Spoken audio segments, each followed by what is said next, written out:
옛날 어느 마을에 약초를 캐는 노인이 있었다. 노인에게는 자식이 없어 대를 이을 수가 없었다. 게다가 약초를 캐는 일을 전수할 수도 없었다. 그는 제자가 있었는데 그 제자는 욕심이 많고 교만하였다. 약초에 대한 지식을 조금씩 알게 되면서 스승인 노인은 안중에도 없었다. 제자는 몰래 약초를 훔쳐 팔고 돈을 가로채기가 일쑤였다. 노인은 이런 제자를 탐탁치 않게 생각하였다. 어느 날 노인은 결정을 내렸다. 너는 이미 약초에 대한 채집법을 배웠으니 이제 독립하여 나아가라. 예, 알겠습니다. 제자는 스승 곁에 있으면서 약초에 대하여 더 배워야 하지만 어쩔 수 없어 대답하였다. 스승은 생각했다. 이 녀석이 경험 부족이라 걱정이 되는군. 매사에 조심성이 없는 녀석이라서 노인은 그에게 보다 열성을 내어 가르쳐 주었다. 잎이 없는 약초의 뿌리와 줄기는 사용하는 방법이 다르다. 줄기는 땀을 나오게 하는 발환작용을 하고 뿌리는 땀을 멈추게 하는 지환작용을 한다. 사람의 생명은 하늘에 달려있지만 만에 하나 약을 잘못 사용하면 약으로 사람을 죽일 수도 있다는 사실을 명심해야 하느니라.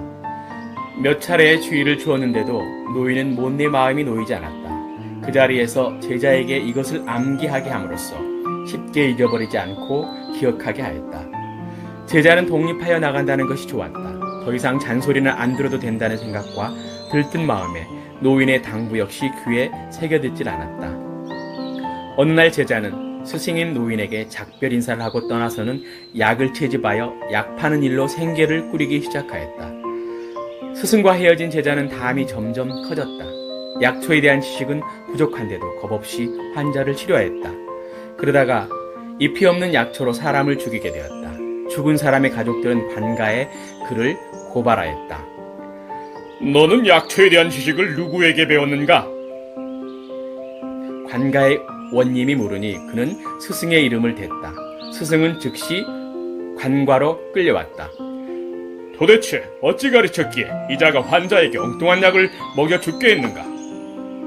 사또, 제 말을 들어보십시오. 저는 제자가 실수할까 두려워 입이 없는 약초에 대한 용법을 노래로 만들어 외우게 하였고 그에게 특별히 주의를 주었습니다.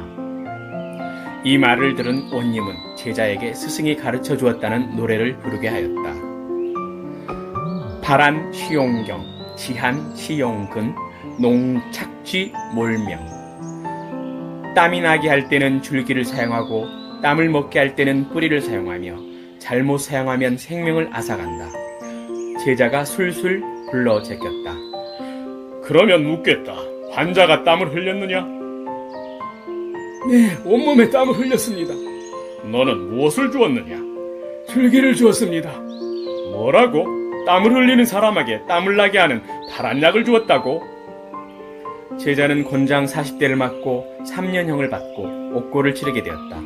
옥살이를 하던 제자는 마음속 깊이 후회하고 반성하였다. 모든 형을 마치고 나오자 그는 스승인 노인을 찾아가 진심으로 사죄하였다. 이제는 제가 다시 태어난 것 같이 앞으로의 생을 의수로 힘식으로 결심하였습니다. 스승은 제자가 진심으로 개과한 것을 보고 다시 제자로 받아들였다.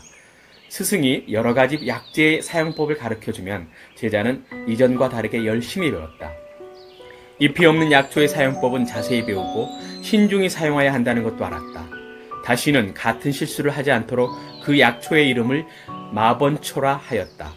마번은 귀찮다, 번거롭다는 뜻이다. 다시 말해서 약초 사용법을 잘못하면 시끄러워지고 귀찮아진다는 뜻이다. 그 후 약초 뿌리가 황색이어 후세 사람들이 마황으로 이름을 바꾸어 지금까지 사용하고 있다. 잎이 없어서 무엽초라고도 한다. 마황은 감기가 든 초기에 땀이 안 나올 때 쓰는 약초로 기침을 없애준다. 또 감기로 인하여 몸에 통증을 느낄 때도 이 통증을 없애준다. 또한 마황은 에페드린이 들어있어 심장을 비교적 강하게 흥분시킨다. 그래서 심근의 수축력을 높여 혈류량을 증가시킴으로써 혈압을 높이고 혈관의 수축과 이완작용을 돕는다. 관상동맥, 뇌, 근육, 혈관을 수축하고 혈류량을 저하시킨다. 기침을 멎게 하고 방광, 관략근의 장력을 증가시켜 유뇨증에도 효과가 있다.